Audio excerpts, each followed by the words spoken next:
दुसत्या सिद्धांत वेद स्वाध्याय क्या कहते हैं, जैसे कहते हैं कि जो ऋग्वेद में होता होता है, यजुर्वेद का होता है अथर्ववेद और उद्गाता होता है सामवेद का। इन्हीं के होने से यज्ञ में अगर कुछ हानि हो तो इन्हीं के भाव से ही यज्ञ शुद्ध होगा। अगर यजमान और ऋत्विज उत्तम न हो ना, ये वेदों के जानकार और ब्रह्म चारों वेदों का जानकार, और ऋत्विज ब्रह्मा भी होता है, सबसे ऊंचा स्थान उसका होता है। तो जब प्रायश्चित करते हैं ना तो इन ऋत्विजों का उपयोग होता है। तो प्रायश्चित की अग्नियाँ होती हैं, ये अग्नि की त्रुटि अग्नि से ही सिद्ध दूर होगी। और ये जो व्याहृतियाँ होती है ना, भू भुव स्व, भू ऋग्वेद, भुव अथर्ववेद, स्व सामवेद, और वह चारों का अथर्ववेद ब्रह्मा। तो ये व्याहृतियाँ और जो ये पवमान के सूक्त हैं ऋग्वेद, अग्नि के भाव, अग्नि के पश्चात जो अग्नि बुझ जाती है, अग्नि में कोई गलत पदार्थ जल जाता है तो उसको गार्हपत्य जागृत अवस्था होता है, ऋग्वेद की अवस्था होती है। और आह्वानीय स्वपन अवस्था ये होती है कर्म को संतोष करने वाली, कर्म के अर्थात अधर्वी और यजुर्वेद की। और आह्वानीय स्वपन अवस्था सुसुप्ति होती है, दक्षिणायन अग्नि इसको कहते हैं, सुसुप्ति अवस्था की दक्षिणायन अग्नि, जिसमें आत्मा से सब जुड़ा होता है कि सिर्फ केवल जानने वाला रहता है। तो ये भाव प्रायश्चित का है, जो जिस सामवेद से जुड़ी हुई है, उद्गाता से जुड़ी हुई है, दक्षिणा सुसुप्ति दक्षिणायन अग्नि। अगर ये सब न हो तो यजमान का यज्ञ गिर जाता है, निश्चलता हो जाता है, छलक जाता है, निश्चित नहीं रहता, स्थिर नहीं रहता, उसकी सभी दक्षिणाएं गिर जाती हैं। स्वर्ग की कामनाएं जो उसने पाया है, प्राप्त की वे की रक्षा नहीं कर पाता, और उसकी रक्षा भी नहीं होती। लोगों की रक्षा ही तो अग्नि करती है, तो उसकी जो अग्नि का कार्य था वह नहीं हो पाता। जिस प्रकार दो पहियों वाला रथ स्थिर नहीं होता, वाहन डिगमगा जाता है, वैसी प्रकार अग्नि की महत्वता को जाने अभी अभी अश्वमेध यज्ञ। तो जब यज्ञ में हम त्रुटि करते हैं, जब त्रुटि हो जाती है तो उस त्रुटि का प्रायश्चित करने के लिए हम दोबारा पुनः अग्नि को स्थापित करते हैं, पुनः अग्निमीड पुरोहितम यजते का मंत्र का उच्चारण करते हैं और भावना से शुद्ध करते हैं, क्योंकि भावना ही मंत्र के द्वारा प्रदर्शित होती है। हमारी मंत्र में भावना होती है, निहित होती है। तो जब भी कुछ भी भाव करते हैं, पुनः उस आवनीय अग्नि को हम स्थापित करते हैं। यज्ञ में जब त्रुटि होती है, ऋत्विजों को इसलिए कहा गया कि उत्तम ऋत्विजों, जिससे कि त्रुटि न हो, त्रुटि होगी तो उसको प्रायश्चित हो जानी चाहिए।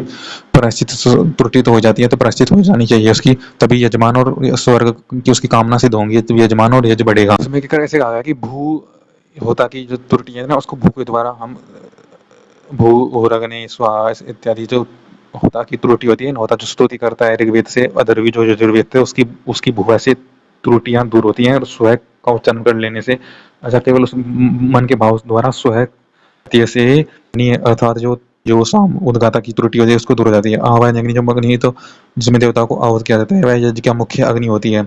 जब अग्नि प्रज्वलित न हो, बुझ जाए, उसमें कुछ गिर जाए, आहुति न डली जाए, तो उस दोष का भी प्रायश्चित करना पड़ता है। ऐसे में पुनः अग्नि का शुद्ध प्रज्वलन। बहिपवमान स्तोत्र बाहिष्पवमान स्तोत्र का प्रयोग।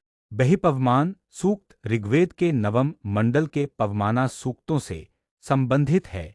यह विशेषतः शुद्धि के लिए गाया जाता है। इस स्तोत्र का उच्चारण यज्ञ के पश्चात अथवा यज्ञ दोष के समय होता है, ताकि जो अशुद्धियां यज्ञ के भीतर हुई हों उनकी बाह्य शुद्धि हो सके। भावार्थ, यह स्तोत्र मानसिक, वाचिक और क्रियात्मक त्रुटियों का प्रायश्चित, जैसे कि बाहर बहते पवमान उस सोमरस के द्वारा बाहर की मलिनता को दूर किया जाता है, वैसे ही यह स्तोत्र दोषों की शुद्धि करता है। दो भूव्यासृतियां, भू वायक्षरे की 5 बीताएं। व्याहृतियां तीनों लोकों के प्रतीक बीज शब्द हैं। भूः पृथ्वी, भुवः अंतरिक्ष, स्वः स्वर्ग पूर्णविराम। प्रयोग, जब यज्ञ में कोई त्रुटि हो और संपूर्ण व्याहृतियां न भू पूर्णविराम आदि का उच्चारण करके मन में समर्पण के साथ त्रुटि को शुद्ध करने की प्रार्थना की जाती है। 3 आह्वानीय अग्नि। आह्वानीय अग्नि यज्ञ का मुख्य अग्नि होता है, जिसमें देवताओं को आहूत किया जाता है। यदि आह्वानीय अग्नि में त्रुटि हो जाए, ध्याय स्वाहा इत्यादि मंत्र हैं। अंतरिक्ष स्वर्ग चेतना की उन्नति का फल की सिद्धि स्व है। वो है अंतरिक्ष प्राण शुद्धि की सिद्धि, बीच की सरता हैं। ये जैसे कहते हैं कि मंत्र उस भाग को सिद्ध करता चलता है। सिद्ध मतलब पवित्र करता रहता है। जिस कर्म को हम करते ही रहे ना, करते जाते रहे हैं, हम उसके मंत्र जो सहायक होते हैं, उस मंत्र में सहायता होगी, मंत्रों की, ऋग्वेदों की, ऋतविजों की सहायता होगी, तो उस वो मंत्र जब बोलते हैं तो वो उसको सिद्ध करता जाता है।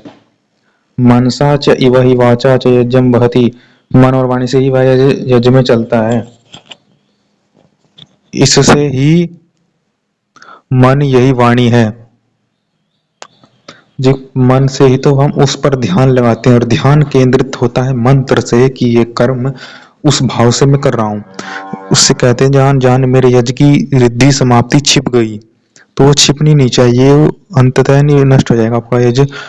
मन और वाणी, उस ब्रह्मा का मन और वाणी प्रवृत्ति मार्ग है, जिसकी ओर प्रवृत्ति होती है। मन से जवाक प्रवर्तित स सिद्ध, यज्ञ का ही वही कोई सा पक्ष है जहाँ भाग सिद्ध किया जाता है। मन से ही वही ब्रह्मा किसी ही पक्ष को सिद्ध करता है। अतः वो यज्ञ से जो चलता है वह यज्ञ है, जो चलता है वह यज्ञ है। और जो चल रहा है मन से, और मन चलता है वाणी से, वाणी चलती है किसको चलाती है? मंत्रों को। और मंत्रों को वाणी क्यों मन में इच्छा होती है? मंत्रों को देख करके, भाव को देख करके। मंत्र में जो भाव निहित है ईश्वर के प्रति, हमारे भाव जो उत्पन्न होते हैं, मंत्र में जो उद्देश्य है, मंत्र में जो मंत्रणा है, भाव निहित है ईश्वर के द्वारा, ईश्वर से प्रदत्त जो मंत्र में भाव निहित है, उस भाव को हमें अंदर चलते रहना। चतुर्वेदी राज्य 4 ऋतुओं के बिना यज्ञ गिर जाता है। अब कहते हैं कि इसमें जिस प्रकार कहते हैं कि वही पवमान स्तोत्र होते हैं जो नियम मंत्र, स्तुति और शस्त्र नियम विधायक मंत्र हैं, उनके साथ समाप्ति तक यज्ञ करते हैं। हम सब समाप्ति तक यज्ञ करते हैं। जब ऋग्वेद से हमने त्रुटि कर दी तो उसको ओम भू भुवः स्वः की व्याहृतियों से रोको और गार्हपत्य अग्नि से हवन करें। यहाँ अग्नि को प्रथम देवता के रूप में प्रस्तुत किया गया, जो पृथ्वी पर अवतरण हुआ। अवतिष्ठ शब्द का अर्थ उतारना, अधिकार जमाना। अग्नि शब्द पृथ्वी पर आया तो उसने यज्ञ के माध्यम से पृथ्वी को अलंकारित यानी सुशोभित किया।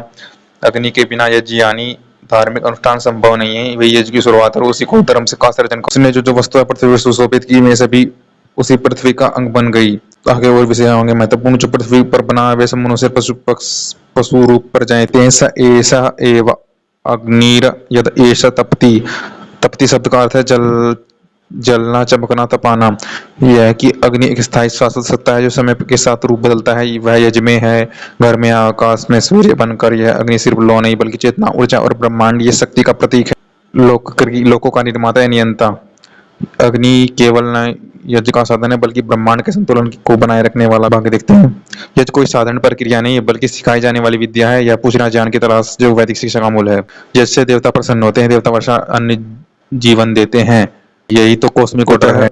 अग्नि ने यजमान मनुष्य को यह उत्तर दिया कि यह अग्नि ही वह साधन है जिससे लोगों की रक्षा की जाती है। अग्नि की स्थापना, रक्षा, आहुतियां, ये सभी प्रक्रिया ब्रह्मांड की व्यवस्था को बनाए रखने के लिए जरूरी है। आहुतियां जाती हैं देवताओं को। तो ऐसा ही विषय है। जैसे एतम अग्निर अद्रुयुप्तिष्ठते सहोवाच त्वमेव नो लक्षरक यस्याइति। तब यजमान अथवा द्रव्य यज्ञ कराने वाला उस अग्नि के पास उसने कहा, तू ही हमारे लोगों की रक्षा करने वाला बन। अग्नि ने कहा कि तू ही लकर जो कि यज्ञ में विशेष भूमिका निभाने वाला व्यक्ति होता है, अद्रव्य होता है। जब अग्नि या यज्ञ की शक्ति मनुष्य को यज्ञ करने का दायित्व सौंपती है तो यजमान उस अग्नि की ओर लौटकर कहता है कि तू इसी कार्य को कर, तू ही इस कार्य को सफल कर। तो अपना ये कर्म किया है, उत्तरदायित्व सौंपा है तूने। यहाँ मानव और अग्नि के बीच सहयोग की बात है। मनुष्य साधन देता है और अग्नि साधन से देवताओं को संतुष्ट करती है, फिर हमारे कार्य सफल होते हैं। यह इसी सह कार्य का प्रतीक है। यह अग्नि ने कहा, यह अग्नि स्वयं मेरे लिए लोगों की रक्षा करने वाली, ऐसा उन्होंने कहा। अग्नि यहाँ स्पष्ट करता है कि स्वयं उसकी अग्नि यानी यह अग्नि ही रक्षा का माध्यम है, बल्कि वह शक्ति जो देवताओं तक हमारी भावना को पहुंचाती है। केवल लोह नहीं है, केवल अग्नि जल रही वाली हो, ये देवता तक पहुंचाने वाली भी है। ये जो वही अग्नि जो अग्नि के रूप में प्रकट है, यह वही अग्नि है विशेष जो जज की अग्नि, मानव की आत्मा और ब्रह्म की शक्ति, तीनों एक ही सत्ता के विविध रूप हैं। कि सब कुछ एक अग्नि है, बस उसके नाम और रूप अलग है। जिससे हम प्रकट हुए, जिससे ब्रह्मांड जना, जिससे हमारा ये संसार और ये शरीर प्रकट हुआ, शरीर की रचना हुई, जिससे ये सुख की रचना हुई, जिससे कि परंतु हम थे पहले से ही, हमारे विद्यमान थी। और ये अग्नि ईश्वर ने जो प्रकृति से बनाई है। तब वह अग्नि को ग्रहण करता है, संभालता है, जो जैसे पुत्र अपनी माता को आलिंगन करता है। यह मंत्र केवल अत्यंत कोमल भाव लिए हुए है। यजमान जब अग्नि को प्रज्वलित करता है तो वह कोई औपचारिक कर्म नहीं है, बल्कि एक गहन आध्यात्मिक संबंध है, जैसे पुत्र और माता के बीच इस जीवंत संबंध के रूप में देखा गया है कि ये न कि एक ठंडी क्रिया के रूप में। इस अंतिम मंत्र में ब्राह्मण का निष्कर्ष दिया गया है, यह अग्नि की सृष्टि की रक्षा का केंद्र बिंदु है। यह भौतिक अग्नि नहीं बल्कि हृदय, धर्म और कर्तव्य का प्रतीक है। हृदय सत्य, धर्म और कर्तव्य का प्रतीक है। जब अग्नि ने यजमान को कहा, इस अग्नि में घृत की आहुति दी जानी चाहिए। अग्नि को आजीविका या बल घृत के रूप में दी जाती है। घृत अग्नि का भोजन है और यज्ञ में समर्पण, पवित्रता और देवताओं को संतोष देने का प्रतीक है। आहुति केवल भौतिक नहीं, आत्मा की भावना है। घृत यज्ञ की ऊर्जा है जो ब्रह्मांड में प्रवाहित होती है। स्त्रीणां नचिकेता लोकान् पश्यत एवं हि समिद्धो भवति। नचिकेता तीन लोगों को देखना प्राप्त किया, वैसे ही यह अग्नि तीन बार प्रज्वलित की जाती है। गार्हपत्य आह्वन्यानि देवतानि दक्षिणा अग्नि। गार्हपत्य गृहस्थ जीवन की अग्नि होती है, जो आह्वन्य देवताओं की पूजा करते हैं और दक्षिणा भोजन आदि की हम अग्नि करते हैं। जब अग्नि बुझ जाती है हमारे, तो हम उन देवताओं को बुलाते हैं, तो अग्नि करते हैं। जब कुछ भी विभिन्न हम कार्य करते हैं गृहस्थ में इत्यादि, बड़े बड़े यज्ञ करते हैं, सोम के रस, कामनाओं के रस, जितने भी कार आहुतियाँ होती है और अन्य भी बड़े बड़े वाजपेय यज्ञ होते हैं,